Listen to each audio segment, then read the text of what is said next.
தேவனுடைய பரிசுத்த நாமத்துக்கு மகிமை உண்டாவதாக. ஆண்டவரும் உலக ரட்சகருமாகிய இயேசு கிறிஸ்துவின் இனிதான நாமத்தினாலே உங்களுக்கு எங்களுடைய அன்பின் நல் வாழ்த்துக்களை தெரிவித்துக் கொள்கிறோம். இந்த 11வது மாதத்தின் கடைசி கர்த்தருடைய நாளிலே கர்த்தருடைய வார்த்தையோடு வசனத்தோடு உங்களை சந்திக்க செய்த ஆண்டவருக்கு மகிமை உண்டாவதாக. நமக்கு நம்முடைய ஆண்டவரை அண்டிக் கொண்டிருப்பதே நலமாக இருக்கிறது. ஆசாபின் சங்கீதத்திலிருந்து இந்த நாளிலே கர்த்தர் தம்முடைய வார்த்தையை நமக்கு கொடுத்திருக்கிறார். இந்த நாளின் கர்த்தருடைய வார்த்தைக்கு ஆதாரமாக தேவன் கொடுத்த வசனத்தை நான் உங்களுக்கு வாசிக்கிறேன். ஆசாபின் சங்கீதம் 73வது சங்கீதம் 73வது சங்கீதத்தில் உள்ள 28வது வசனத்தை நான் உங்களுக்கு இன்று வாசிக்கிறேன். சங்கீதம் 73:28. எனக்கோ தேவனை அண்டிக் கொண்டிருப்பதே நலம். நான் உமது கிரியையெல்லாம் சொல்லி வரும்படி கர்த்தராகிய ஆண்டவர் மேல் என் நம்பிக்கையை வைத்திருக்கிறேன். ஜெபம் செய்வோம். பரிசுத்த பிதாவே, இரக்கமுள்ள எங்கள் ஆண்டவரே, பரலோகத்தின் தேவனே, ஆசீர்வதிக்கப்பட்ட அருமையான அந்த நல்ல காலை நேரத்துக்காக ஸ்தோத்திரம். இந்த கர்த்தருடைய நாளிலே நீர் எங்களுக்கு உங்களுடைய வார்த்தைகளை கொடுத்திருக்கிறபடியால் ஸ்தோத்திரம். உங்களுடைய வார்த்தையின்படியே கர்த்தங்களை நடத்தி ஆசீர்வதிங்க.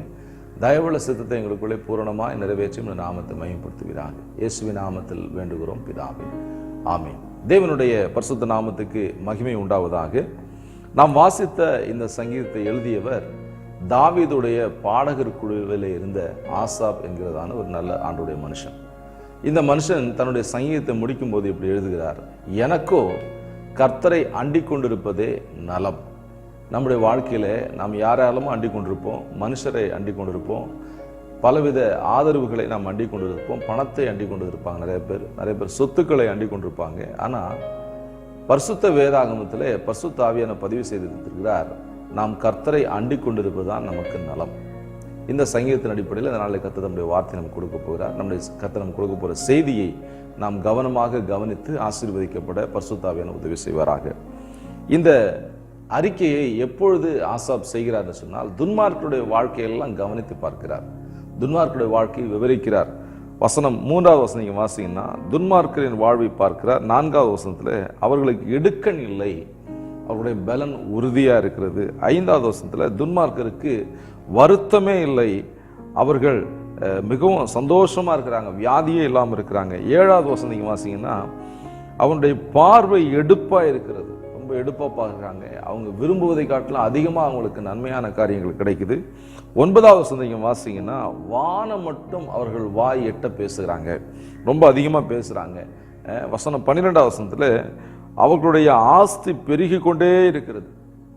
இப்படியாக துன்மார்க்கரை நல்ல தெளிவாக பார்த்த ஆசாப் சொல்லுகிறார், துன்மார்க்குடைய முடிவு எப்படிப்பட்டது என்று நான் பார்ப்பதற்கு பரிசுத்த ஸ்தலத்துக்குள்ளே பிரவேசித்தேன் என்று சொல்கிறார். பரிசுத்த ஸ்தலத்துக்குள்ளே ஆசாப் பிரவேசித்த பொழுது அங்கே துன்மார்க்குடைய முடிவை அவர் பார்க்கிறார்.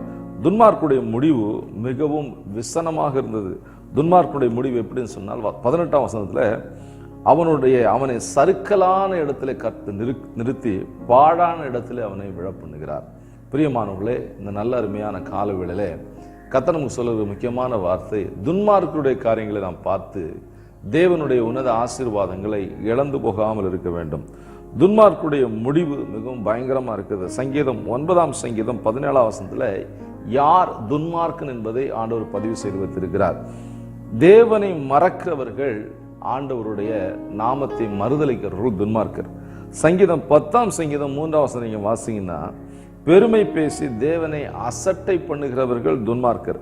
இந்த துன்மார்க்கமான வாழ்க்கையை நீங்க பார்த்து ஆசாப் சொல்கிறார், எனக்கோ தேவனை அண்டிக் கொண்டிருப்பதே நலம். ஆண்டவரை அண்டிக் கொண்டிருப்பதுதான் அவருடைய பிள்ளைகளுக்கு நலம். கர்த்தரை அண்டிக் கொண்டிருக்கிறவர்களுக்கு கர்த்தர் என்ன செய்கிறார், கர்த்தரை அண்டிக் கொள்ளுடைய வாழ்க்கை எப்படி மாறுகிறது, எப்படி ஆசீர்வாதமா இருக்கிறது என்பதை இந்த நாளில கர்த்தர் நமக்கு செய்தியாக சொல்லியிருக்கிறார். அவரை அண்டிக் கொள்கிற யாவரும் பாக்கியவான்கள் என்று நாம் வேதத்தில் வாசிக்கிறோம்.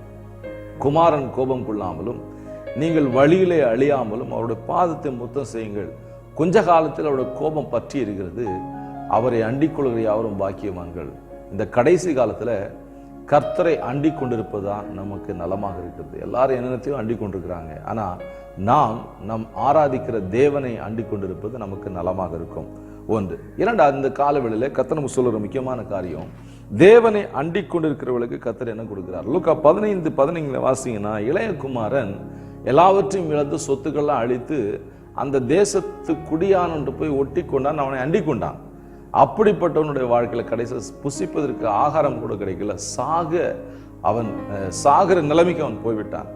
அப்படிப்பட்டவனுடைய இளையகுமாரனுடைய வாழ்க்கையில தேவன் மறுபடியும் அவனை திருப்பி தகப்பனை அண்டிக் கொள்ளும்படியாக வருகிறார். பிதாவாகிய தேவனை நாம் அண்டிக் கொள்வோம், கர்த்தர் நம்மை ஆசீர்வதிப்பார்.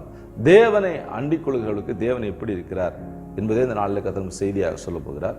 முதலாவது, அவரை அண்டிக் கொள்கிறவர்களுக்கு தேவன் எப்படி இருக்கார்னு சொன்னால், அதே ஆசாபின் சங்கீதம் 73ஆம் சங்கீதம் 1வது சொல்லப்பட்டிருக்கு, சுத்த இருதயம் உள்ளவர்களாகிய இஸ்ரவேலருக்கு தேவன் நல்லவராகவே இருக்கிறார்.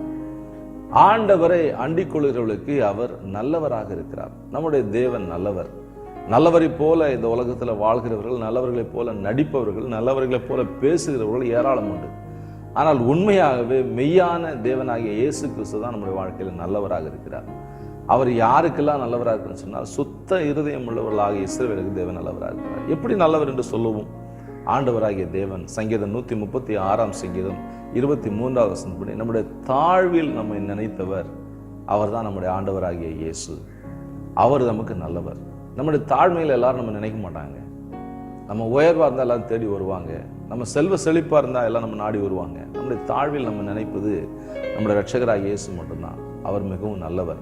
நம்முடைய தாழ்விலே நம்மை நினைத்திருக்கிறார். ஏசாயா 54ஆம் அதிகாரம் 10வது வசனம் நீங்க வாசிங்கன்னா, தமது கிருபையும் சமாதான உடன்படிக்கை நம்மை விட்டு விலக்காத தேவன், அவர் தான் ரொம்ப நல்லவர்.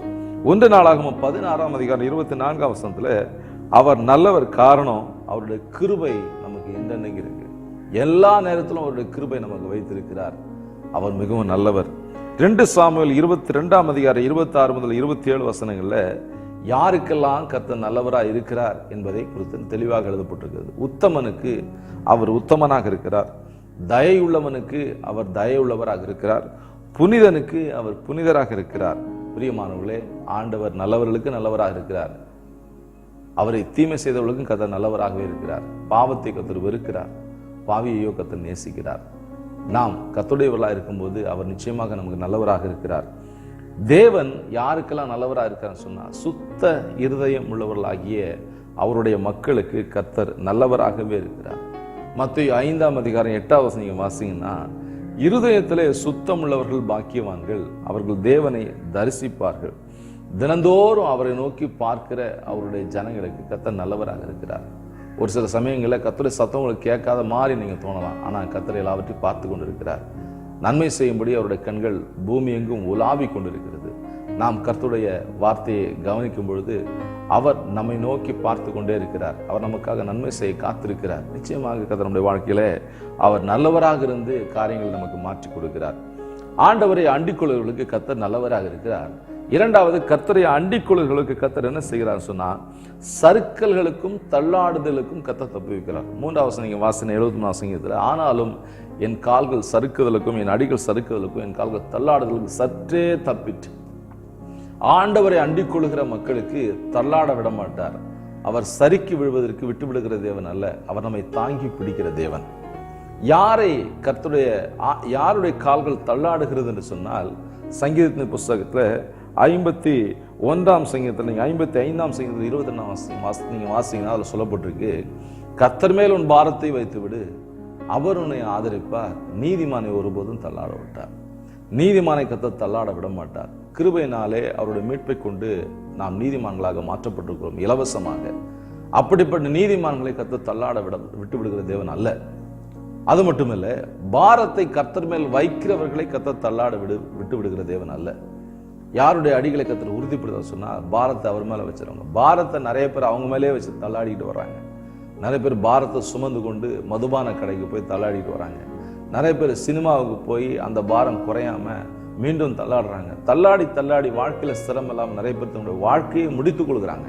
தள்ளாடின வாழ்க்கை போதும், நான் என் வாழ்க்கையை முடித்துக் கொள்ள சொன்ன நிறைய பேர் தற்கொலை செய்து கொள்றாங்க. இந்த கால வேளையில தள்ளாடுகிறவர்களை கர்த்தர் தாங்கி பிடிக்கிற ஆண்டவராக இருக்கிற ஏசாயா தீர்க்கதரிசியில வாசிக்கிறோம், நான் உங்களை தாயின் கருவிலை உருவான நாள் முதல் கொண்டு தாங்கினேன், ஏந்தினேன், சுமந்தேன், தப்புவித்தேன்.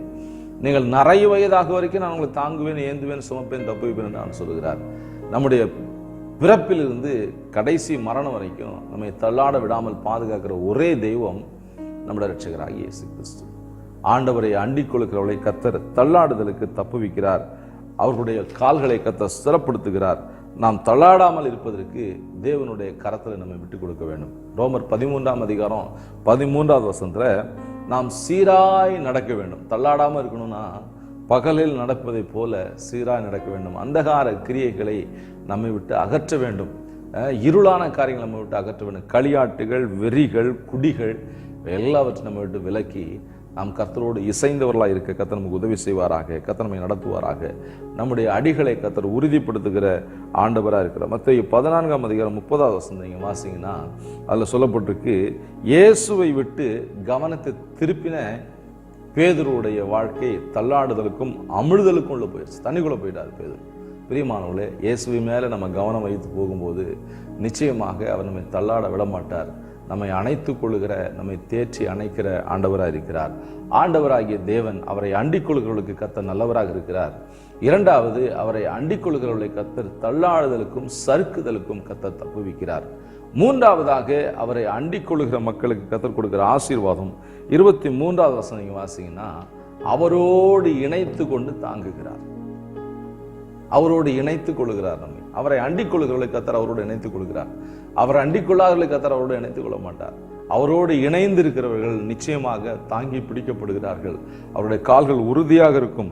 நம்முடைய ஆண்டவர், நான் உன்னை விட்டு விலகுவதும் இல்லை, உன்னை கைவிடுவதும் இல்லை என்று நான் சொல்லியிருக்கிறார். அவரை அண்டிக் கொள்கிற மக்களை கர்த்தர் ஒரு நாள் கைவிட்டு விடுகிற தேவன் அல்ல. அவர் எப்பொழுதும் அவரோடு கூட இருக்கிறார்.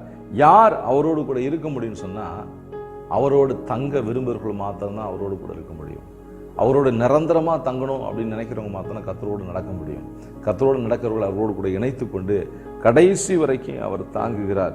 யார் அவரை அண்டிக் கொள்வர்களுக்கு கர்த்தர் இப்படிப்பட்ட ஆசீர்வாதங்களை கொடுக்க. லூக்கா 19ஆம் அதிகாரத்தில் நீங்க வாசிங்கன்னா, சகே என்கிறதான மனிதனை கர்த்தர் தேடி வருகிறார். தேடி வந்த மனிதன் இயேசுவை அண்டிக் கொள்கிறான், இயேசுவோடு இணைந்து கொள்கிறான், அவனை தாங்கி பிடிக்கிறார், அவனை தனக்கு சொந்தமாக மாற்றிக் கொள்கிறார், அவனும் தன்னுடைய மந்தையிலே சேர்த்துக் கொள்கிறார். பிரியமானவர்களே, அவரை அண்டிக் கொள்கிற பிள்ளைகளை கர்த்தர் கடைசி வரைக்கும் நடத்த அவர் உண்மையும் நீதியுள்ளவருமா இருக்கிறார். அவரை அண்டிக் கொள்ளுகள் தம்மோடு இணைத்துக் கொள்கிறார். சகைவை தம்மோடு இணைத்துக் கொண்டார். தம்முடைய பிள்ளையாக ஆண்டவர் தெரிந்து கொண்டார். ஆபிரகாமுக்கு குமாரனாக அவனை தெரிந்து கொண்டார். பிரியமானவர்களே, இந்த காலவேளையில கர்த்தருடைய கருத்தை நம்ம முற்றிலுமாக ஒப்புக் கொடுக்கலாமா? நிச்சயமாக கர்த்தர் அவரை அண்டிக் கொள்ளுகள் தம்மோடு இணைத்துக் கொள்கிறார். கடைசியாக அவரை அண்டிக் கொள்ளுகளை கர்த்தர் என்ன செய்கிறான்னு சொன்னா, 24ஆம் வசனம் 73ஆம் சங்கீதம் 24ஆம் வசனத்துல ஆலோசனை கொடுத்து பரலோக பாக்கியம் அடைகிறார். உம்முடைய ஆலோசனைப்படி என்னை நடத்தி முடிவிலே என்னை மகிமையிலே ஏற்றுக்கொள்வீர் என்று சங்கீதம் 73, 24 வாசிக்கிறோம். கர்த்தருடைய ஆலோசனை நம்மை பரலோகம் கொண்டு போய் சேர்க்கும். இந்த உலகத்துல நமக்கு அநேக ஆலோசனைகளை கொடுக்கலாம். அவரை அண்டிக் கொள்ளுகிற பிள்ளைகளுக்கு கர்த்தர் ஆலோசனை கொடுக்கிறார். ஆலோசனை கொடுப்பது மட்டுமல்ல, அவர்களை பரலோக பாக்கியவான்களாக மாற்றுகிறார். பரலோக பாக்கியவான்களாக மாற விரும்புகிறவர்களுக்கு கர்த்தர் கொடுக்கிற ஆலோசனை, மனம் திரும்புங்கள், பரலோக ராஜ்யம் சமீபமாயிருக்கிறது. மத்தேயு எழுதின சுவிசேஷம் 4ஆம் அதிகாரம் 17வது வசனம் வாசிங்கன்னா, ஆண்டவர் மனம் திரும்ப சொல்லுகிறார். மனம் வருந்தி அநேகர் அப்படி விட்டு விடுறாங்க. ஆனால் மனம் திரும்ப வேண்டும், திருந்தி வாழ வேண்டும். மனம் திரும்புகிறவர்களுக்கு பரலோக ராஜ்யத்தின் பலனை கர்த்தர் கொடுக்கிறார். நிச்சயமாக நாம் மனம் திரும்ப வேண்டிய காரியங்களை மனம் திரும்புவோம். வருஷத்தின் கடைசி நாட்களில் வந்திருக்கிறோம். அவரை அண்டிக் கொள்கிற மக்கள் மனம் திரும்ப வேண்டும் என்று கர்த்தர் விரும்புகிறார். அவர்களுக்கு ஆலோசனை கொடுத்து அவர்களை மகிமையில கொண்டு போய் சேர்க்க விரும்புகிறார். அவரோடு இணைந்து வாழ நீங்க விருப்பம் உள்ளவர்களா உடனடியாக உங்க மனசை கத்துட்டு கொடுங்க. மனம் திரும்புங்க. திரும்ப வேண்டியதை விட்டு திரும்பி தேவனுக்கு நேராக வரும்போது நிச்சயமாக நாம் அவருடைய மகிமையிலே சேர்த்து கொள்ளப்படுவோம். அவரை அண்டிக் கொள்கிறவர்களுக்கு கர்த்தர் பரலோக பாக்கியத்தை கொடுக்கிறார். 4 முக்கியமான ஆசீர்வாதங்களை பரிசுத்த ஆவியின் இந்த நாளில் நம்ம முன்பாக வைத்திருக்கிறார்.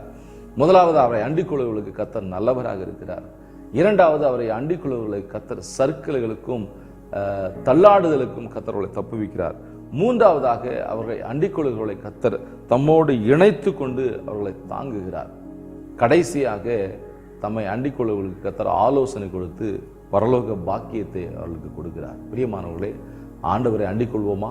கர்த்தரை விட்டு விலகாதிருப்போம். கர்த்தரை உறுதியாக பிடித்துக் கொள்வோம். நிச்சயமாக நம்முடைய வாழ்க்கையில் பலத்த ஆசீர்வாதங்களை நம்ம பார்ப்போம். கர்த்தர் உங்களை இந்த வசனத்தினுடைய ஆசீர்வதிப்பாராக.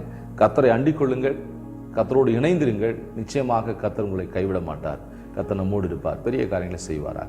ஜெபம் பண்ணலாம். பரிசுத்த பிதாவே, இரக்கமுள்ள எங்கள் ஆண்டவரே, பரலோகத்தின் தேவனே, ஆசீர்வதிக்கப்பட்ட அருமையான அந்த நல்ல நாளுக்காக ஸ்தோத்திரம். இந்த கர்த்தருடைய நாளிலே உம்மை அண்டிக் கொள்ளுகிற மக்களுக்கு நீ கொடுக்குற ஆசீர்வாதங்களை கிருபையாக நீர் எங்களுக்கு சொல்லிக் கொடுத்தபடி ஸ்தோத்திரம். நாங்களுமே விட்டுவிடாதபடி உறுதியாய் பிடித்துக்கொள்ள எங்களுக்கு உதவி செய்யும். இந்த வார்த்தையில் கேட்ட பிள்ளைகளை ஆசீர்வதிப்பீராக வழி நடத்துங்க. இயேசுவின் நாமத்தில் வேண்டுகிறோம் பிதாவே, ஆமென். God bless you. கர்த்தரோடு இருப்பார். கர்த்தர் உங்களை நடத்துவார்.